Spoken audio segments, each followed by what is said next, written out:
안녕하세요. 공울천부경 제58강 진행하겠습니다. 19세기 중반에 서양의 그 제국주의 문명이 동양을 침탈해 들어오는데, 이것은 이제 서세동점이라는 그 현상이죠. 이 과정을 통해서 중국 문명이 몰락하게 되는 몰락해서 해체하게 되는데, 몰락 해체 과정을 밟는다라고요. 근데 중국 문명이라고 하는 것은 사실은 동아시아의 문명을 주도하던 주도국, 우리 당시의 조선도 이런 중국의 동양 문명의 그 강대한 영향력 아래서 갇혀 있었다고 이렇게 봐야 되겠습니다. 그래서 동양 철학이다, 사유체계라고 하면 유불선이라고 할 수가 있겠죠. 그래서 유불선 합일이라고 하는 개념이 이미 송나라 때 거의 틀을 다 잡았기 때문에, 유불선 합일 사상에 기초한 동양 사유 체계가 몰락 해체했다는 것은 하나의 그 역사적 대세였죠. 그래서 오늘날 중국은 중국을 자처하는 지금 그 중국 공산당이라고 하는 것은 이제 그 마르크스주의를 전적으로 받아들여 가지고, 마르크스주의 이제 사회 공산주의, 사회주의라기보다는 공산주의라고 보는 게 낫겠죠. 공산주의, 마르크스 공산주의의 국가를 이제는 만들어서 지금 통치를 하고 있으니까, 사실은 중국의 자신들이 유관 역사와 문명을 자랑한다고 하는 그 수천 년의 그 사유 체계는 어리니까 사라져 버리고, 그 정신적으로 그 서양 문명의 마르크스주의를 통해서 공산주의 국가를 운영하고 있으니까, 사실 중국이라는 나라가 지금 동양 문명의 적자가 더 이상 될 수가 없는 거죠. 이런 내용을 보면은.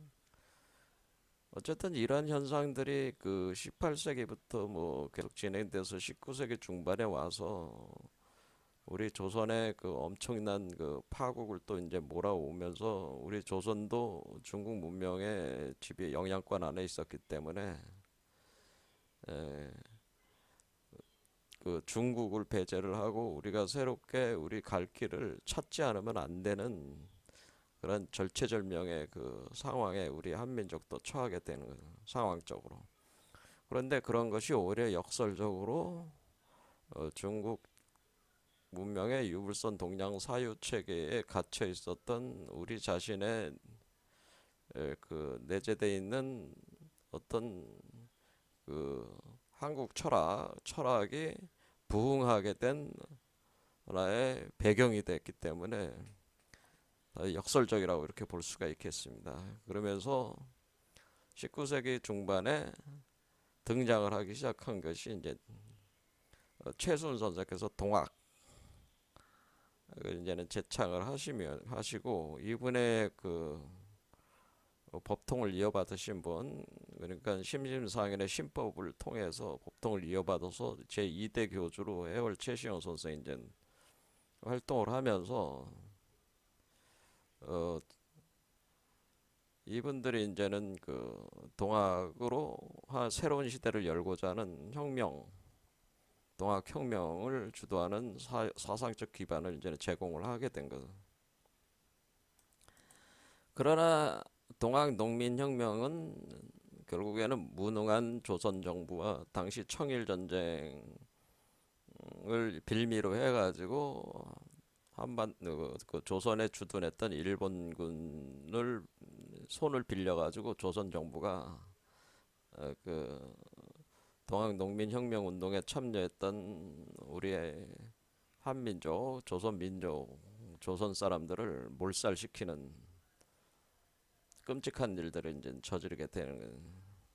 그래서 동학운동은 좌절을 완전히 겪으면서 무너지게 됩니다. 동학은 이러한 상황 속에서 어, 충청도 쪽에서 김일부라는 분이 조용하게 학문에 전념하면서 새로운 시대를 열 위대한 그 철학을 이제는 구성을 해내게 되는데, 충청도 이제 논산이죠. 연산. 당시에 이제 연산인데 현재 이제 논산으로 알려져 있죠.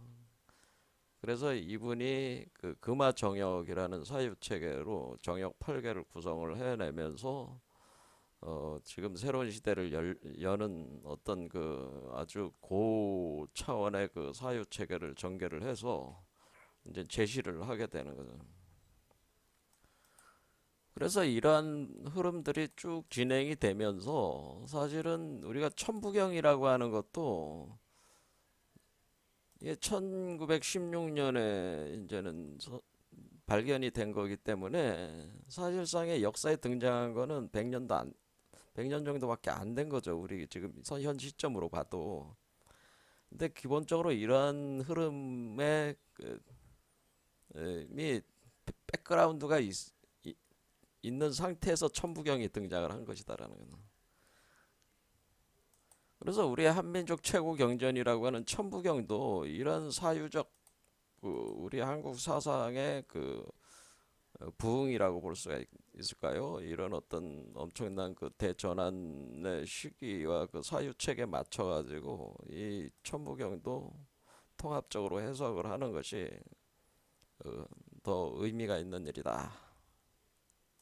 그렇게 제가 말씀을 드려왔고, 그래서 지난 영상에서 그 김일부 선생님의 정역에 대해서 이거 다 해석을 하려면은 뭐 이것도 수십 개의 강좌를 해야 됩니다. 두세 개 강좌로 마무리하려니까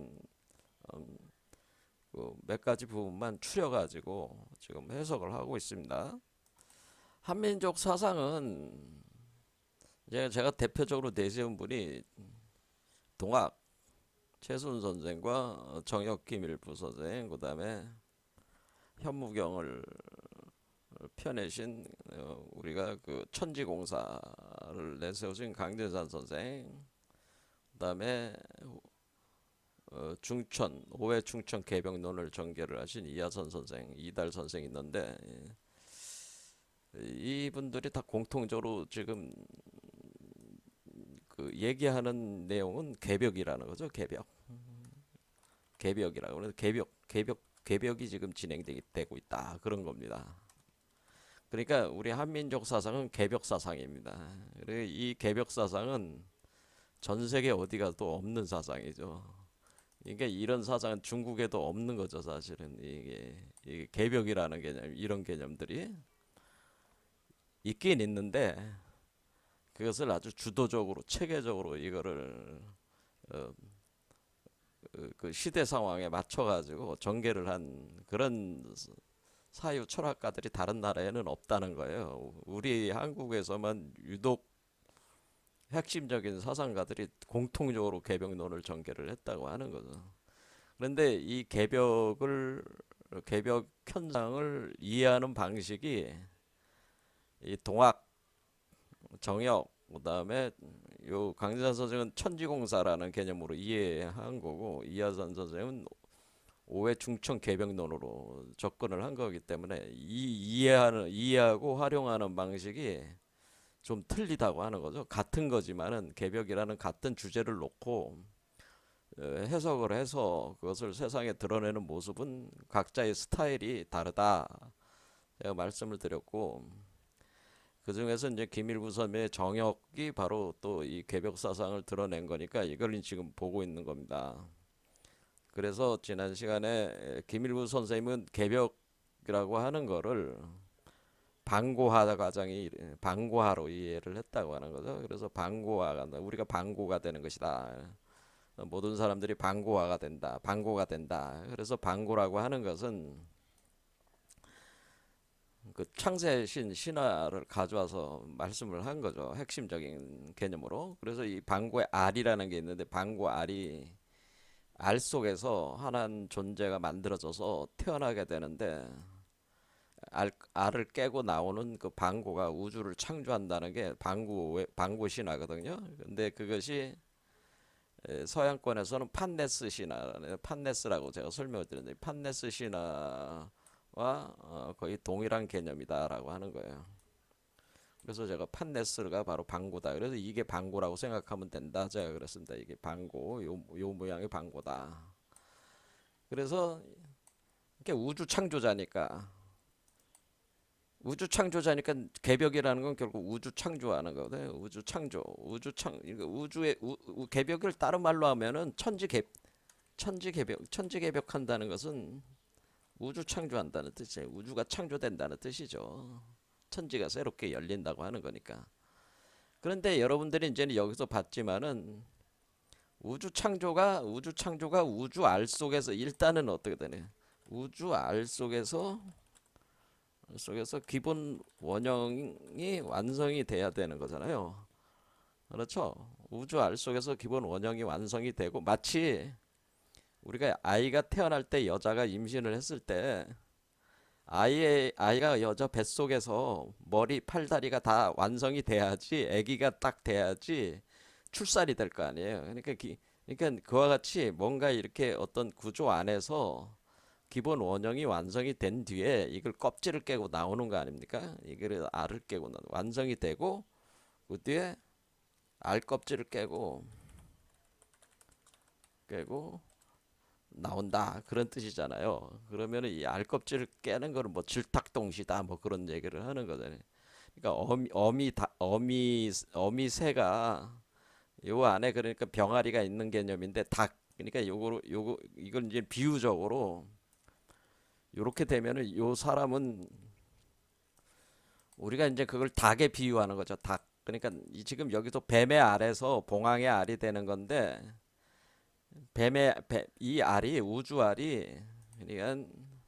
우주 알이 이것이 처음에는 뱀알에서 시작해가지고 이 형태가 봉황의 알이 된다. 새알이 되는 거다. 그래서 새알. 그래서 새알이 된다. 그럼 새알이 되면 새를 갖다가 그 둥지에서 그 기본 원형을 완성하려면 어떻게 돼? 둥지에서 그 어미새가 그 알을 품고 있어야 되래. 알을 품어 기르는 건데 기른다는 거 아니에요. 근데 이거를 어미새가 알을 품어 기르는 게 이걸 닭으로 이걸 표현한 거 아니에요. 닭. 그렇죠? 그러니까 닭은 날개는 있는데 하늘을 날지 못하는 존재 아닙니까? 그게 인간이라는 존재가 그런 존재란 말이에요. 날개는 있지만 하늘을 못 나르고 있는 존재야. 근데 이제 하늘을 날게 되는 존재죠. 결국에는 이제는 그렇게 변화되는 건데 일단은 이 닭이 21일을 품잖아요. 그래서 이 21일이라는 숫자가 그냥 나오는 게 아니고 우리가 지금 그 최순 선생님의 그 시천주 주문 자체가 21자로 돼 있잖아요. 뭐 이제는 동학 보면 그 수행을 할 때 궁울영부 수행을 할 때 시천주 주문을 항상 같이 외우면서 수행을 하는데 시천주 조화정 영세불만 만사지 지기금지 원이대가 그러면은 어때 6, 7, 8 그러니까 6, 7, 8로 가는 거란 말이야. 6, 7, 8 6, 7, 8이니까 21자란 말이야. 그래서 이것을 숫자로 6개 글자, 8개, 7개 글자, 여덟 번째 글자 이렇게 숫자에 맞춘 거예요. 그래서 맞춰가지고 21자로 만든 거예요. 그럼 21일 동안 품어서 나온다 그런 개념이 되는 거예요. 이렇게 21일 동안 품어서 나올 때 시천주화장 영세문은 만세 지금지 원이 된강은 내가 그 병아리로 알을 깨고 병아리로 나오는 그 기간 어미닭이 품어가지고 그렇게 되는 거죠. 그래서 우리가 이 20일이라는 개념이 이게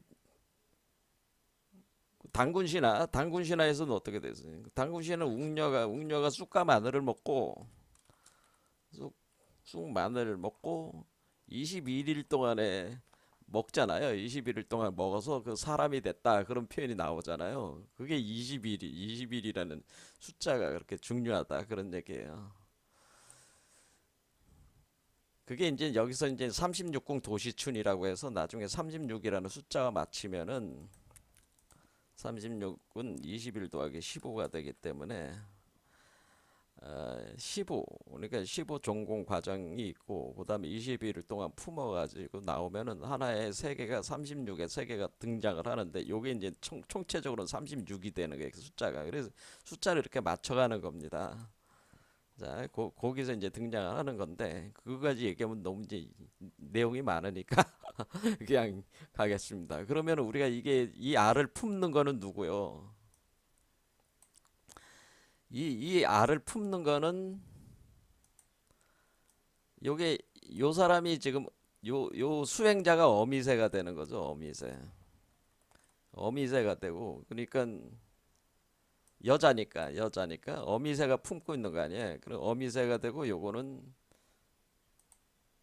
새끼새가 되는 거죠. 새끼새. 그렇죠. 새끼봉황. 그래서 닭이라고 하면 그러니까 새끼봉황이라고 하겠습니다. 새끼봉황. 근데 이 새끼봉황은 아들이기 때문에 남성 수탉이란 말이야. 수탉. 어미새는 암탉이죠. 이 암탉. 이 암탉이 수탉 병아리인데 수탉 병아리를 품어가지고 하는 거예요. 그러면은 수탉이 이 알을 깨고 나올 때 수탉이 운다 그거죠. 수탉이 알을 깨고 나오면서 운다. 그러면은 뭐야? 그 자기가 세상에 이제 모습을 드러내는 거니까 수탉이 알을 깨고 나오면서 운다. 그래서 요렇게 그 새벽에 수탉이 새벽에 울잖아요. 근데 그 수탉이 울 때 그때가 우리가 개벽이 된 거죠. 그렇죠. 알을 깨고 나온 거니까 개벽이 된 거란 말이에요. 그거를 얘기를 하는 거란 말이에요. 수탉이 운다. 그런 얘기를 하는 겁니다. 수탉이 운다. 그런 비유로 우리가 전통적으로 우리 한국 철학에 저기 하신 분들은 이 닭의 원리를 가지고 많이 설명을 했단 말이에요. 그래서 이 닭을 상징하는 괴가 있어요. 닭을 상징하는 괴. 그러니까 그러니까 우리가 닭을 뜻하는 괴가 어미닭이 새끼닭을 품어서 이렇게 나오는데 이 닭을 그러니까 손풍괴라는 게 있어. 손풍괴가 우리가 여기 괴가 있잖아요. 요 괴가 권태리진 송강간건 할 때 요 손괴가 닭을 뜻하는 거란 말이에요. 이 손괴가. 자, 그래서 여기서 손괴가 이게 손풍이 이게 요 모양 요게 바로 닭을 뜻하는 거고 그다음에 이 닭이 되기 전에 요 새알이 되기 전에 용뱀의 알이 먼저 돼야 되는 거 아니에요? 그래서 용을 뜻하는 게는 그 용뱀을 뜻하는 괴가 있는데 그 괴는 그러니까 용이라고 하겠습니다. 용을 뜻하는 괴는 그 이쪽에 뇌진 그러니까 그 진뢰 그러니까 그 손풍이라는 건 풍은 바람이잖아요. 바람. 그다음에 뢰라는 거는 번개라는 뜻이잖아요. 번개. 그래서 여기 요 개가 여기서 요 징계가 있잖아요. 요 징계가 바로 용을 뜻하는 거란 말이에요.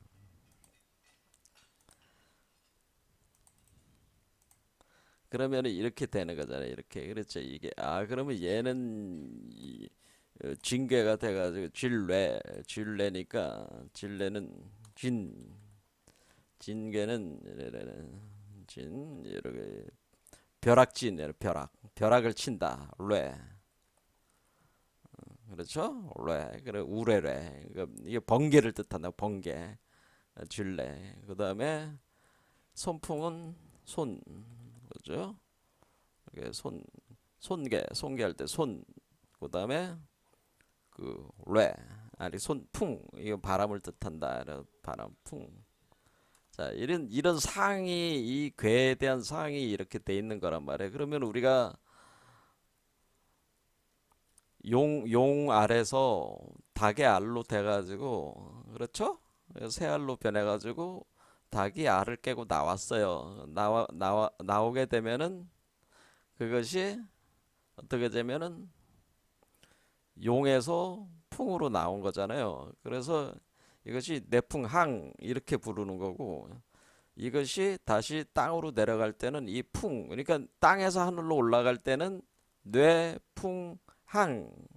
그러니까 우리가 이그 괴에서 여러분들이 이제는 여기 보면은 그 32번째 뇌풍항이라고 하는 건 뇌에서 풍으로 나간다는 게 뇌풍항이고 그 다음에 풍이 새가 뱀으로 들어간다는 게 풍내익이란 말이야. 그래서 이 두 개를 이용을 해가지고 이 두 개의 소성계를 이용해서 구성할 수가 있는데 이렇게 해가지고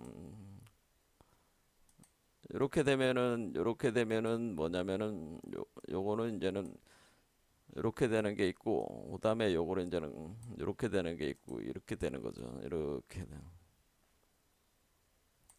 그러면 요거는 이제는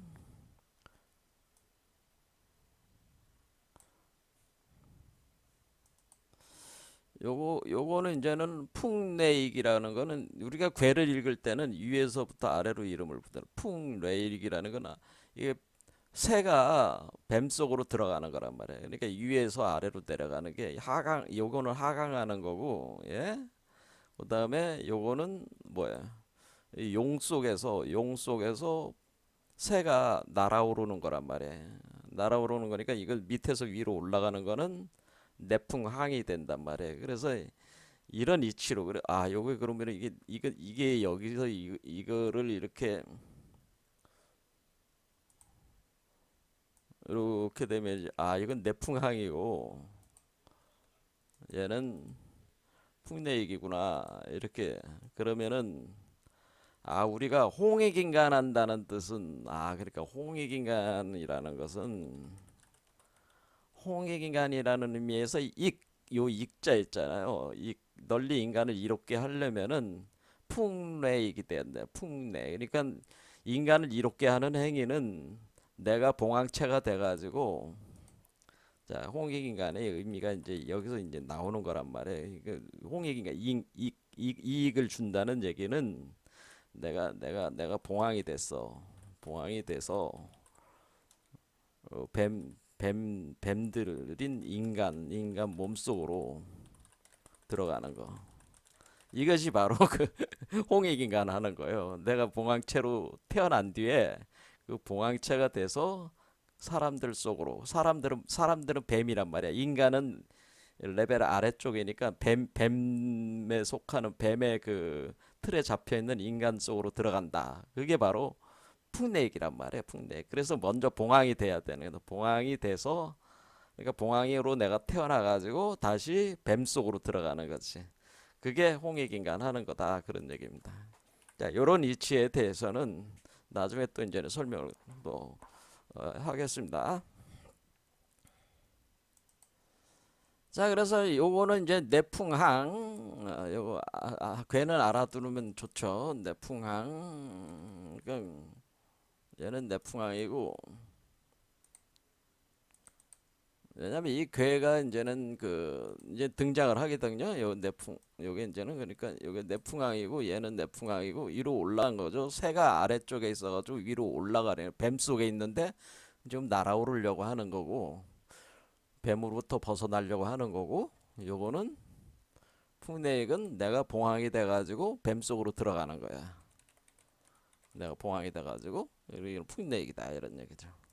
그러니까 풍내익은 하강하는 거고 내풍항은 상승하는 거다. 이런 과정을 또 이렇게 괴로 설명한다. 그런 것이 마치 얘는 이게 수화로 설명할 때는 화수미제, 수화기제 이런 식으로 설명하듯이 이렇게 괴로 설명할 수 있는 거예요. 상승과 하강을 설명할 수가 있는 거죠. 이렇게 괴를 가지고. 그게 이제는 역이 바로 요런 메커니즘을 설명하는 게 이런 주역이란 말이죠. 이런 주역이 하는 개념, 그 역할이. 그래서 지금 이 우리가 방고가 된다고 하는 것은 이 내풍항의 과정을 거치는 거죠. 내풍항의 과정을 통해서 태어나는 거죠. 방고는 내풍항의 과정으로 출현하는 거다. 출현하는. 그러니까 그러니까 우리가 괴로 보면은 내풍항의 과정으로 출현하는 거다. 그런 얘기죠. 자, 그러면은 우리가 내풍항의 과정으로 출현한다. 이렇게 할 때 이 개념이 이제는 김일부 선생께서 이제 그걸 설명을 하시는데 어디서 설명을 하시냐면은 지난 시간에 이제는 우리가 방고화 해가지고 쭉 여기까지 와서 설명했어요. 그 다음에 쭉 들어가면은 여기 무의 도순이 도역 뭐 이런 식으로 기 도역이 도순 뭐 이렇게 쭉 이 문장이 나오고 그 다음에 금화오송이 나오는데 금화오송 여기에 이제는 설명을 하는 겁니다. 금화일송에 나옵니다. 성인수도 금화명. 왜 이제 금화라는 왜그 김일부 선생의 철학 중에서 핵심적인 그 개념이 지금 우리가 방고화 과정을 설명을 했죠. 김일부 선생님은 방고화를 얘기하는구나. 두 번째 김일부 선생님의 탁월한 철학적 사유의 핵심 요소는 금화호택론이라고 하는 금화호택론. 그래서 김일부 선생님의 정역을 그냥 전역이라고 하기보다는 금화 정역이라고 하는 거예요. 근데 왜 금화를 여기다가 놓습니까? 왜 정역이라고만 안 하고 왜 금화라는 말을 쓰냐? 이 금화라고 하는 것은 우리 몸이 지금 우리가 몸이 어떻게 변해요? 우리 몸이 지금 그 신선이 된다고 하는 것은 도가수진대법에서 이미 봤지만은 우리 몸이 크리스탈 유리 광화체가 되는 거란 말이야. 크리스탈 빈몸으로 우리가 변하는 건데 크리스탈 빈몸이 되려면은 크리스탈 빈몸이 되는 그 재질로 우리 몸이 그 오행의 요소가 변해야 됩니다. 수화목금토가 변해 나갈 때 특히 수화목금토의 금의 요소로 변해야 되는데 제가 말씀을 드렸지만은 그때 오객과 금액 그렇죠? 오객 환단 금액 환단 하듯이 이 오객과 금액이 생성이 돼야 된단 말이에요. 그럴 때 우리가 오객과 금액이 생성되는 메커니즘 이렇게 크리스탈 빈몸을 만드는 그러니까 이게 우리가 금화 정력이다 이렇게 할 때는 요 금화라는 얘기는 크리스탈 빈몸이 된다는 표현이다 그런 얘기예요. 이게 금화라는 게 그냥 써놓은 게 아니고 이 금화 정역 왜 금화라는 말을 썼냐면은 금이라고 하는 것이 우리가 금인데 빛이 난다는 뜻이잖아요. 그래서 금 안에 빛이 있다. 그러니까 불이 있다는 뜻이에요. 그러니까 빛이 난다. 이 금화라는 얘기는 여러분들이 뭐 상상을 해보시면 되는 거죠. 여러분들이 만약에 그 어떤 모래가 있는데 그 모래에서 빛이 나. 빛나는 모래. 그러니까 빛나는 모래알 같은 거. 빛나는 모래알, 모래 결정. 이렇게 생각하시면 빛나는 모래 결정 상태가 금화 상태란 말이에요. 근데 모래 결정이 빛이 날려면은 모래 결정 안에 불이 있어야 될 게 불의 에너지가 있어야 될 거 아니에요. 그래 불이 타올라야지 그 모래를 뚫고 빛이 방출될 거 아니에요. 그래서 빛나는 모래 결정 이렇게 생각을 해주시면은 그럼 이 빛나는 모래들이 여러분의 몸에 한강에 모래알만큼 많다. 여러분 몸속에 이 모래 결정이 지금 우리 대한민국 서울에 그 모래알 만큼 모래 결정들이 여러분 몸 안에 있다. 이렇게 생각하면 어떻게 돼? 마치 여러분의 몸에 강물이 있어가지고 강에 그 모래들이 있어가지고 그것이 바짝바짝 빛나는 그 모래 결정들로 되어 있는 그 모래 결정들을 가지고 이 몸을 만든단 말이에요. 그러니까 그 방고의 몸을 만들 때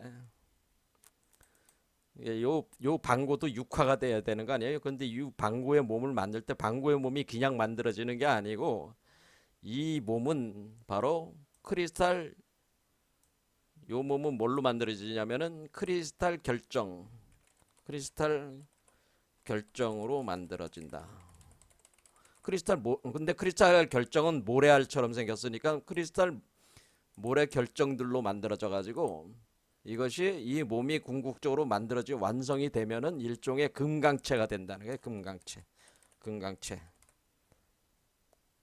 그럴게 그렇게 만들어지려면 어떻게 해야 돼? 이 사람 몸 자체에서 조금 전에 얘기했듯이 한강에 모래알 만큼 많은 모래 결정들이 이 사람 몸에서 먼저 만들어져야지 그걸 오객이라고 한 거란 말이야. 그 오객이 있어야지 그 오객이 먼저 만들어야지. 그러니까 그런 크리스탈 결정들이 그 물 속에 우리 인간의 몸 속에 엄청나게 많아. 한강에 모래알 수만큼 그게 오객이야. 그런 그거를 갖다가 더 고도화시켜서 응고를 시켜가지고 몸을 만들어 육체를. 그게 이제 금액으로 변하면서 몸이 되는 거라 그런 뜻입니다. 이와 같이 그 김일부 선생님의 그 사유 체계는 뭐예요? 크리스탈 빈몸으로 방구의 몸이 만들어진다는 게 기본으로 깔려 있기 때문에 그것을 금화라고 하는 금화 정형론이다라고 하는 겁니다. 그래서 금화라고 하는 거는 우리 인간의 몸이 빈몸이 된다는 뜻입니다. 그러니까 금화. 여기서 금화라는 얘기는 그 방구의 몸, 우리의 몸은 그러니까 그 수행자의 몸은 크리스탈체가 되고 크리스탈 빈몸체가 되고 빈몸이 되고 그리고 그 거기서 태어나는 신태영아 적자 그 불의 아이 적자 곧 이 신태영아 방고는 그 빛나는 황금체가 된다는 이렇게 표현해라. 황금체가 되는 거니까 이렇게 두 개 다 뭐예요? 이게 빈몸이 되는 거죠. 빈몸이 된다. 통체적으로 다 빈몸이 되는 거죠. 인간의 몸도 빈몸이 되고 그걸 수태분만한 된 방고도 빈몸이 되는 거니까 더 수준이 높은 빈몸이죠. 그거는 황금체가 되니까 이렇게 빈몸이 되는 거를 표현해 준 게 금화라는. 그러니까 이게 금화 정형론이 그냥 있는 게 아니고 금화라는 말 자체가 빈몸이라는 뜻이다. 그러니까 빈몸을 이걸 그냥 금화 정형을 굳이 저기 그 의역을 하자면은 빈몸을 만드는 정역이다 이렇게 생각하시면 돼요. 이게 빈몸이란 뜻이야 금화가. 자, 요 부분에 대해서 이제 다음 시간에 더 설명을 하기로 하고요. 한 번은 더 해야 될 것 같아요.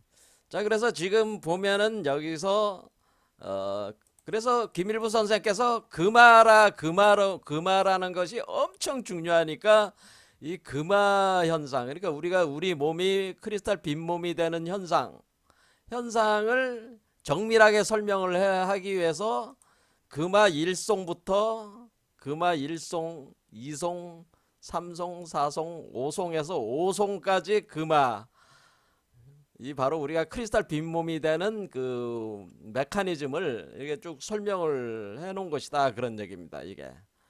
근데 이거 다 해석을 해드리면 시간이 많이 걸리니까 오늘은 이제 그 보려는 건 아니고 여기서 이제 보는 거는 요 금화 일송에서 아까 제가 말씀드린 게 뭐예요? 내풍 항해 과정을 거쳐 가지고 방고가 태어난다라는 뜻이 여기 있는 거죠. 그래서 그래서 성인수도 금화명 한다는 얘기는 성인이 그러니까 이 돌을 닦는 수행자 성인이 되는 사람이 그 돌을 하늘로부터 받아서 그런 뜻이에요. 수한다는 거는 이 비단을 쫙 펼치듯이 하늘로부터 비단을 쫙 펼치듯이 몸 안으로 비단 같은 것이 쫙 펼쳐 내려가지고 수도를 그 돌을 그런 방식으로 돌을 하늘로부터 받아들여 가지고 금화명 빈몸이 된다 그런 뜻이죠. 그래서 이거는 성인이 돌을 받아서 그러니까 하늘로부터 돌을 받는데 마치 비단을 하늘에서 아래로 쫙 펼치듯이 여러분들이 뭐 플랜카드를 갖다가 저 빌딩 위에서 플랜카드를 위에서부터 쫙 내리는 거는 걸 생각하시면 돼. 그와 같이 위에서부터 쫙 내리는 그러니까 어떻게 되네. 이거를 이제 이치를 설명 이게 지금 여기가 하늘이잖아. 하늘에서 얘가 여기 있잖아요. 여기 있으면 얘가 성인이야. 얘가 성인인데 이 성인 얘가 이제 성인이 되는 거예요. 얘가 그러니까 성인이 다른 게 아니라 얘가 성인이다. 이렇게 해서 방고가 성인이다. 방고 성인. 여러분들 몸속에 나오는 게 방고 성인인데 이 방고 성인에게 이 존재가 돌을 쫙 내린다. 그러니까 마치 천을 위에서부터 아래로 쫙 이렇게 위에서부터 아래로 천을 쫙 펼치듯이 쫙 펼쳐 내린다는 거죠. 이렇게 쫙 펼쳐 내리면은 위에서부터 쫙 내려오면은 뭐야 이게 이거를 요거에다가 복사해 놓는다고 그랬잖아요. 카피해 놓듯이 쫙 돌을 내려주면은 이 존재가 이 내린 거를 이걸 통해서 올라가게 되는데 이걸 밧줄로 삼아서 이제 올라가는 거죠. 밧줄 타고 올라간다. 그렇게 생각하시면 돼요. 쭉 올라갈 때 이 존재가 우리가 어떻게 되는가 크리스탈 빈몸이 된다라는 뜻이라는 거죠. 금화로 밝다라고 하는 것은 크리스탈 빈몸이 된다 그런 뜻이라는 거죠. 그러면은 성인수도 금화명 그 얘기입니다. 그래서 우리가 성인이 돌을 받아서 하늘로부터 돌을 받아서 우주 근원으로부터 돌을 받아서 빈몸이 된다. 이런 뜻 빛의 몸이 된다.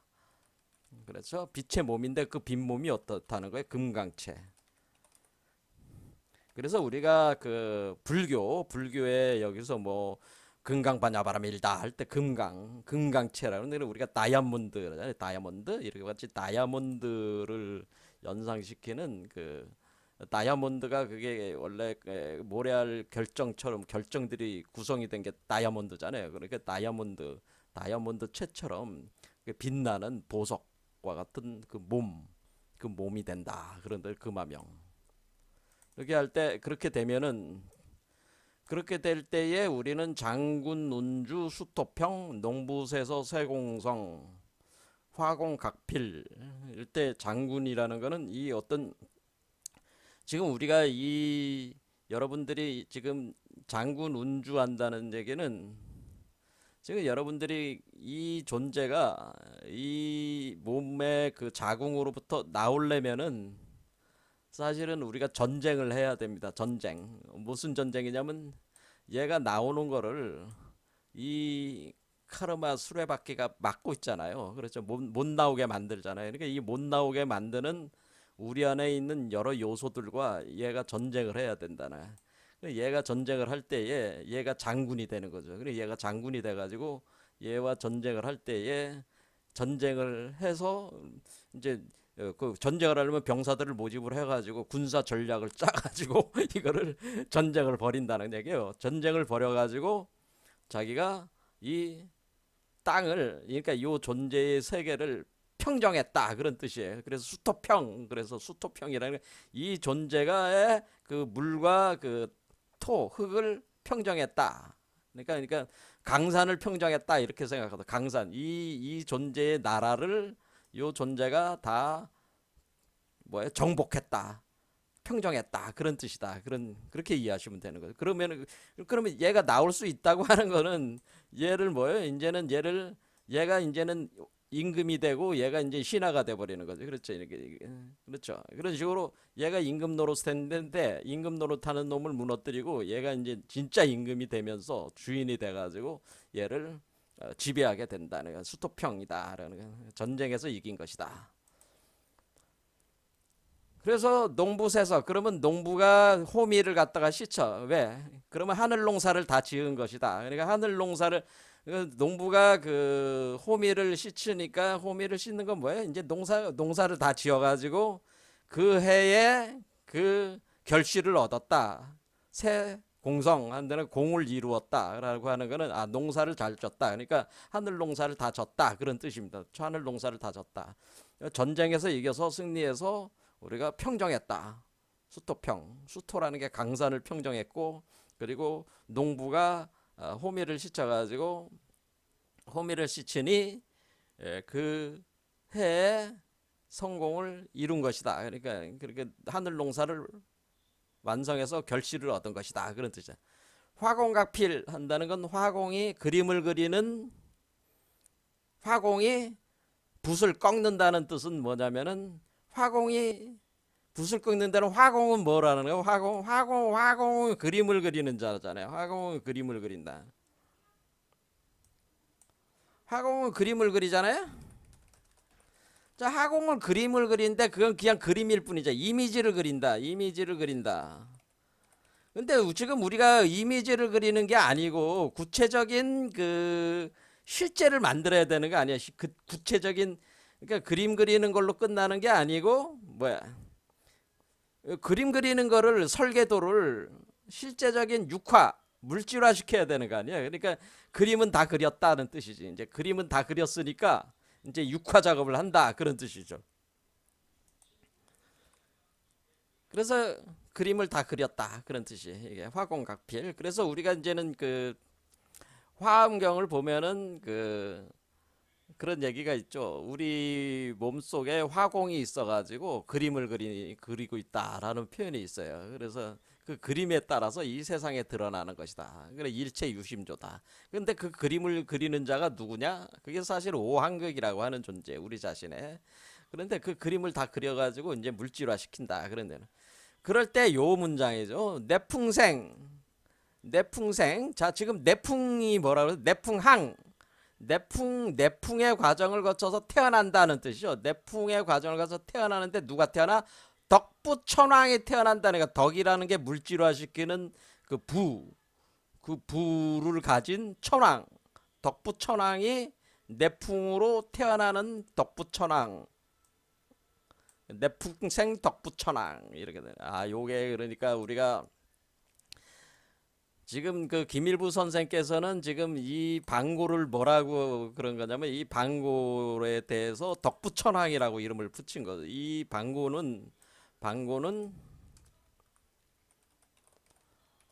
뭐예요? 내풍생 덕부천왕이다. 이 얘기는 뭐냐면은 내풍으로 태어나는 덕부를 가지고 있는 천왕이다, 방고는. 그런 뜻이에요. 자, 그리고 지금 내풍의 과정을 거쳐서 태어난 거잖아요. 내풍항. 자, 요게 지금 내풍항이라고 그랬죠. 내풍항의 과정을 거쳐 가지고 태어나는 거야. 그래, 내풍생. 그래서 이게 덕부천왕이라. 그러면 제가 아까 얘기했듯이, 풍이라고 하는 거는 손풍이고 닭이고, 용은 그 쥐레인데 이것은, 닭은 을이고 이것은 궁이잖아요. 그렇죠. 이것도, 그러니까 우리가 이 쥐레 소는 뭐예요? 소는 을, 새잖아. 새고, 쥐레는 뭐예요? 용은 바로 궁이잖아요. 궁. 아, 그러니까 우리가 이게 내풍이라는 얘기는, 이 내풍이라는 말 자체는 궁을이라는 말과 같은 거구나. 그러니까 내풍은 곧 궁을이구나. 이걸 알 수가 있죠. 내풍생. 덕부천왕. 덕부라는, 그러니까 영부를 뭐라 그러니까 영부. 그러니까 지금 여기 천부경의 천부가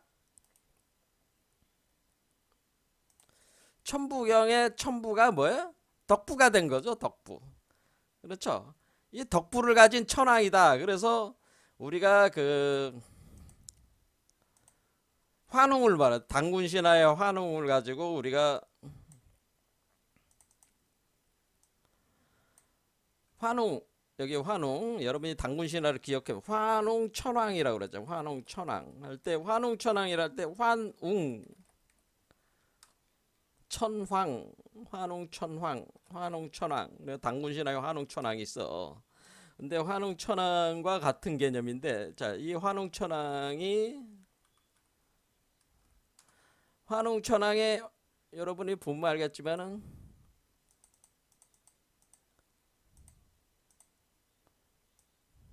이 환자가 어떻게 생겼어요? 환자가 항자하고 비슷하잖아. 지금 내풍항이라고 그랬죠. 제가 내풍항. 이제, 그러니까 여기 보면은 뭐야? 아이고, 이게 뇌, 풍, 뇌, 내풍, 내풍항, 항, 항상할 항자인데 이게 항자가 어떻게 생겼어요? 화농천항의 황운은 화는 여기다 나무목이 들어와 있는 거고 내풍항의 항은 마음심자가 들어와 있는 거잖아요. 그것만 틀리지 자형 자체는 같잖아 지금. 그러니까 이게 화농천항과 같은 개념. 이 화농 웅자 자체가 이 웅이라는 말 자체가 요 활갱의 세추자이기 때문에 이게 궁울이란 말이에요. 그러니까 똑같은 얘기예요. 그러니까 화농천항이 나온다. 그러니까 화농천항이 그 어, 덕부라고 하는 거가 곧 환웅천왕이 들고 온 천부 삼인 그 천부 요 천부경에 천부가 이 덕부를 진 천왕이 됐다. 이 아이가 내풍으로 태어나는 환웅천왕의 기운을 받아서 나오는 이제 이게 이제 결국에는 이것이 덕부 천왕이라는 건 환웅천왕의 그것을 받아서 나오는 일종의 그 당군이 되는 거죠. 이때 자 방고가 사실 당군이에요. 환웅천왕이. 그래서 이와 같은 과정. 그러니까 제가 환웅을 그래서 그 성령이라고 한 거죠. 그래서 이게 내풍생 덕부천왕. 그래서 지금 김일부 선생은 뭐예요?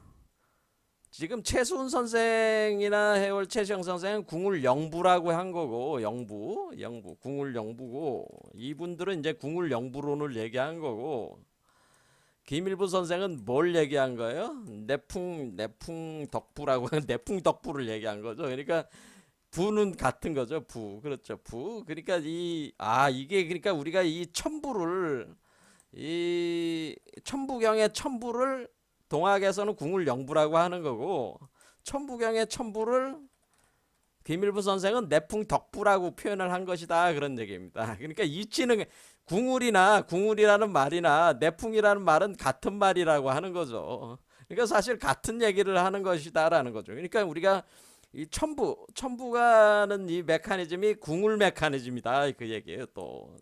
자 그래서 이게 그래서 우리가 이 천부경의 천부가 김일부 선생에게서 이 천부가 이제는 등장을 하는데 그것이 내풍덕부로 등장하는구나. 그때 내풍생 금화 일송의 내풍생 덕부천왕으로 나온다. 그래서 내풍생 덕부천왕이 등장을 하는데 그 존재는 불능명 뭐라고 이름을 지었기가 어렵다는 거야. 이해가 되시죠? 그래서 내풍생 덕부천왕이 되는 이 존재는 어떤 존재가 되는지 하면 희호일곡 기쁘도다 호일곡 한다는 거는 뭐 호라고 하는 거는 여자가 아이를 안고 있는 상태가 호잖아 호. 그래서 그 기쁘게 아이를 포태하고 있어서 하나의 곡조 포태하고 있는 그 기쁨을 표현하는 하나의 곡이다 그런 뜻이다. 하나 일. 그러니까 이게 일태극을 지금 뭐 일태극 안에 있는 거죠. 우주알 하나의 우주알 속에 어떤 그 아이가 생성되고 있는 어떤 음악, 리듬, 가락이 여 안에 있다고 하는 거죠. 그러니까 우리가 아이가 태어날 때 아이가 몸에서 만들어지는 거를 여기 안에서 아이가 만들 때 아이가 막 움직이고 있는 그 창조되고 있는 모습이 하나의 음악이 그 연주되는 것 같은 그런 거로 표현을 한 거란 말이에요. 여기서 일곡이 요게 일곡이죠. 그러니까 이 엄마가 아이를 기쁘게 안고 있는데 이 아이가 요 포태된 아이가 만들어지고 있는 하나의 곡 가락 그러니까 그것을 율려가 여기에 있다라고 하는 것입니다. 자 그렇게 할 때 우리는 서복명 상서로운 봉황이 우는구나 그렇죠. 상서로운 봉황이 울었다. 상서로운 봉황이 우는다. 봉황이 운다. 이 얘기는 왜 상서로운 봉황이 울어요? 아까 제가 닭이 알을 깨고 나왔을 때 운다고 그랬잖아요. 그러니까 언제 울어요? 지금 아까 여기서 제가 새끼 봉황이 수탉인데 알을 깨고 나오면서 운다고 그랬잖아요. 이게 서복명이지. 상서로운 서복명. 상서로운 봉황이 운다. 서복명. 봉이 봉황이란 뜻이잖아요. 서복명 명은 울 명자란 말이야. 그래서 이 봉황이 우는구나 하는 거는 알을 깨고 나왔다 그런 뜻이죠. 봉황이 알을 깨고 나왔구나. 그러니까 이 방고가 태어났다 그런 뜻이죠. 방고가 봉황으로 태어나는구나. 그런 얘기죠. 예. 그러면은 상서로운 봉황이 운다. 서복명. 서복명해 상서로운 봉황이 우니 율려성. 율려라는 거는 그 우는 그 소리는 율려. 그러면 우주 창조를 하는 그 파동, 소리와 빛의 파동을 발생시켜서 우주를 창조하는 하나의 리듬이고 음악이다, 그런 뜻이에요. 율려라는 게 리듬이고 음악인데 그 율려라고 하는 것은 우주를 창조하는 소리라는 뜻이야. 이게 율려성, 그 소리가 울려 퍼진다라고 하는 거. 그렇죠. 이게 알을 깨고 나와가지고 봉황이 울 때 그 소리는 이 우주를 창조하는 그 창조의 소리, 율려의 소리가 울려 퍼져 나간다. 이런 표현은 이제는 서복명의 그 상서로운 봉황이 나온다. 이해가 되시죠? 그래서 우리가 내풍생의 걱정, 그러니까 용이 봉황으로 변해가지고 태어나는 거죠. 태어나가지고 내풍항의 과정을 거쳐서 덕부천왕으로 태어나는 이 존재는 뭐라고 이름을 짓기는 어렵지만은 그 여자가 그 아이를 품에 품고 있는 우주 알 속에서 자라고 있는데 그 하나의 곡조가 있고, 그 상서로운 소리가, 상서로운 봉황이 울면서 태어날 때에 그 상서로운 봉황의 우는 그 소리는 우주를 창조하는 율려의 소리다, 뭐 그런 뜻입니다. 자, 그래서 우리가 금화라고 하는 게 빈몸을 만드는 그 빈몸이란 뜻이고, 빈몸으로 태어나는 거를 1송부터 5송까지 이렇게 쭉 설명을 한 것이고, 오늘 그 금화 1송 내용을 쭉 봤습니다. 그래서 여기서 봤듯이 여러분들이 뭐를 알 수 있는 거예요? 내풍생 덕부천왕. 그러니까 여기서도 궁울영부가 내풍 덕부가 되는 거고, 그것이 천부경의 천부가 되는 거죠. 그러니까 똑같은 개념이라는 거 알 수 있죠. 그렇죠? 천부경의 개념하고. 그러면은 우리는 이렇게 그러면은 우리는 지금까지 이렇게 할 때, 우리가 이게 전개가 될 때 우리는 7차크라의 산맥론이 있었지 않았습니까? 그럼 300 세 개의 목, 핑갈라나디, 이다나디와 슈슌나나디라는 세 개의 맥이 올라가면서 7개 차크라를 거쳐오는 산맥 7륜론이 있는데, 이것이 있습니까? 그 김일부 선생에게도 이런 것이 307륜 같은 개념이 있습니까? 있습니까? 이렇게 우린 질문을 할 수가 있는데, 여기 있습니다. 그게 뭐냐면은 지금 여기 그 우리가 지금 문장을 보면은 요 5방과부터 여기 10기 2경 5강 7위까지 간 뒤에 바로 다음 문장이 그 내용인데요. 여기는 그 어떤 차크라라고 우리는 쓸 수는 없는 거잖아요. 그래서 차크라라고 하질 않고 여기서는 그 태음이 요게 바로 이다나디죠. 요 태음이 바로 이다나디다라고 하는 거.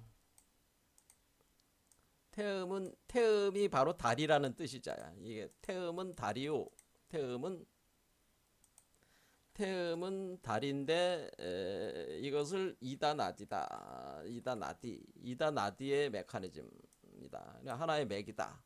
그런데 이다나디가 어떻게 되냐면 이거는 선천에서 선천이 후천 기제이 미제 이렇게 가면서 일수지온 사금지백이고, 이렇게 이거 설명하려면 시간도 많이 가니까 못합니다. 자, 여기서 어쩌면 포, 태, 양, 생, 성, 종, 복 이렇게 7개로 간다는 거예요. 자, 이것은 이다나디 태음은 포태 양생 성종복이라는 7개의 간지를 7개의 간지 도수에 걸쳐서 이것이 진행이 된다. 이다나디 메커니즘을 7개 7단계잖아요. 포라는 게 뭐예요? 포태했다는 게 뭐야? 야, 애를 포태했다는 거 아니야? 애를 몸 안에서 길러내서 완성을 해가지고 이 이전의 세계를 종말시키고 새롭게 부활한다. 그러니까 자신이 죽어서 새롭게 부활한다는 뜻이 포태 양생 성종복이죠. 종은 끝날 종이니까 종말하고 부활했다. 복은 부활한다는 뜻이잖아요. 그걸 복귀 무국한다. 그런 뜻이란 말이에요. 이것이 이다나디고, 그러면은 똑같이 마찬가지로 핑갈라나디 태양, 이거는 태양으로 해가지고 태양은 도생 역성하는데 이 후천이 선천하고 미제이 기제다. 칠화지기는 팔목지체다. 자, 이거 설명 안 하겠습니다. 여기도 포, 태, 양, 생, 성, 종, 복 이것도 역시 태양도 역시 포테양생 성종복인데 핑갈라 나디다. 핑갈라 나디인데 이것도 7단계. 그러니까 태음과 그러니까 이건 달과 태양이 각 7단계에 걸쳐서 포테양생 성종복한다. 그러니까 여기서 우리가 지금 뭐예요? 요게 빨갛게 올라가는 게 이 핑갈라 나디가 태양의 길이고, 요 파랗게 올라가는 거는 태음의 길이라는 거죠. 달의 길이니다. 달은 태음이니까 태음의 길이다라는 거죠. 그래서 7개 차크라를 뭐라고 한 거야? 차크라라고 하지 않고 포테 양생 성종복 7단계 개념으로 설명했는데, 그것을 각 포테 양생 성종복 각 단계에 간지도수, 간지 60갑자의 간지를 배치를 했다, 그런 얘기예요. 가령 여기 보면 이제 포어 무의 성 도지 월 초 1도 뭐 이런 식으로 해낸단 말이야. 태어 19도, 양어 13도, 이렇게 어떤 도수, 차례차례로 진행되는 도수로 이렇게 설명을 했어요. 그래서 이것을 간지도수로 여기다가 넣어가지고 이것을 표현할 수가 있어요. 자, 어쨌든 여기서는 7개 단계로 거치는 거는, 그럼 가운데 길은 뭐가 있습니까? 가운데 길은 무의, 도순이, 도역, 도송 32도, 후천수금, 태음지모, 기위, 도역이, 도순, 도성도 61도, 선천화목, 태양지부. 그래서 이 가운데 길은 무의와 기위를, 그러니까 무라는 게 무토와 기토를 가운데 중궁의 길을 무와 기로 삼아가지고 이것을 가운데 길을 표현을 해준다라고 하는 거예요. 자, 그래서 여기서는 이제는 어떻게 되는 거냐면, 그러니까 이와 같이 두 개의 그 뱀이 꼬여 올라가서 가는 걸 태양과 태음으로 이제 설명을 해서 포테 양생 성종복 7단계로 7륜 7개 차크라 개념이 이제 대응을 시키고, 이것이 우리가 무와 기라는 중궁토래. 중궁토, 무토와 기토라는 중궁토, 중이라는 게 중도의 기를 토가 주도를 하는 거니까 토를 갖다가 이제는 중도, 바로 슈숨나 나디로 삼아가지고 그것을 표현을 한 이거를 가지켜서 우리가 사상분체도수라고 합니다. 사상분체도수, 사상. 그러니까 4개다. 그러니까 우리가 사실은 4개다. 왜냐면은 태음, 태양, 무기, 무토, 기토. 근데 이거 무토나 기토는 그냥 토니까 하나하나 마찬가지야. 근데 그렇지만 무토와 기토라고 해서 토를 2개로 또 분리를 해가지고, 하나는 우리가 여기 보면은 무토는 태양지부고, 기토는 아니까 무토는 태음지모고 기토는 태양지부다 해서, 무토는 태음지모, 그러니까 무토는 요거죠. 달, 무토는 달에 해당되는 거, 요 기토는 요 태양, 요거를 하는 태양지부가 돼 가지고, 그러니까 요게 2개가 하나로 합쳐져서 가운데 토로 이렇게 진행이 된다고 하는 거를, 이게 가운데 슈숨나 나디를 이렇게 무토 기토 개념으로 설명을 했다는 거예요. 중궁의 개념을, 중도의 개념을 그런 식으로 이렇게 여기 설명을 한 겁니다. 그래서 이게 사상분체 도수라고 해가지고 이거를 이렇게 다 설명을 하고 있습니다. 자, 이거를 이제는 이거를 갖다 다 풀어가지고 여러분들 설명하려면 강의 한 2개 정도는 해야 돼요. 그러니까 요 정도까지만 아시면 됩니다. 그러니까 우리가 이제 김일문 선생께서도 일종의 삼맥칠륜이라는 개념을 사상분체도수라는 개념으로 설명했는데, 그러니까 삼맥칠륜이라고 하는 거는 김일문 선생께서는 분체도수다. 그런데 사상분체도수 중에 무토와 기토는 토니까 하나로 치면은 중도의 길을 따라가니까 3개나 마찬가지죠. 그렇죠. 그런데 그걸 더 세부적으로 그것을 분석을 해놨다는 거예요. 그래서 사상분체도수가 결국 삼맥칠륜의 운행 메커니즘을 사상분체도수, 어떤 차례로 진행되는 그 과정으로 설명을 한 것이다. 이렇게 되는 거죠. 자, 오늘 그래서 여기서 그러니까 삼맥칠륜이라는 그 개념, 차크라 개념도 다 있는 거고, 그 다음에 우리가 천부경의 천부가 덕부천왕의 덕부로 이제 김일부 선생께서는 이제 쓰시는 거고, 그다음에 금한올이라고 해서 빈몸이 우리 몸이 구성이 되는 거를 또 설명을 하신 겁니다. 그래서 제가 원래 오늘까지 해서 두 개만 하려고 했는데, 아무래도 크리스탈 빈몸이 되는 게 우리 그 궁울빛 아카데미의 핵심 개념이니까, 크리스탈 빈몸이 되는 과정에 대해서 그 김일부 선생의 정의에서 어떻게 설명하는가에 대한 강의를 하나는 더 해야 될 것 같아요. 그래서 다음 강의도 하나 더 하겠습니다. 오늘 여기까지 하겠습니다.